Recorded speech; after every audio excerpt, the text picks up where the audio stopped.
কোটা সংস্কার আন্দোলনের শিক্ষার্থীদের উপর হামলা চালিয়েছেন ছাত্রলীগের নেতাকর্মীরা। হামলায় আন্দোলনকারী শিক্ষার্থীদের অনেকে মারধরের শিকার হয়েছেন।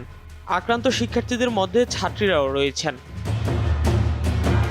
15 জুলাই টিএসসিতে কোটা সংস্কার আন্দোলনে যুক্ত শিক্ষার্থীরা সমাবেশ করেন। বেলা 3টার দিকে বিজয় 71 হলের সামনে শুরু হয় সংঘর্ষ। আন্দোলনকারীদের একটি দল বিজয় 71 হলে প্রবেশ করতে গেলে তাদের বাধা দেওয়া হয়। এ নিয়ে ছাত্রলীগের নেতাকর্মীদের সঙ্গে তাদের সংঘর্ষ শুরু হয়। আন্দোলনকারী শিক্ষার্থী ও ছাত্রলীগের নেতাকর্মীরা দুই পাশে অবস্থান নিয়ে কিছুক্ষণ পাল্টাপাল্টি ধাওয়া ও ইটপাটকেল নিক্ষেপ চালিয়ে যান।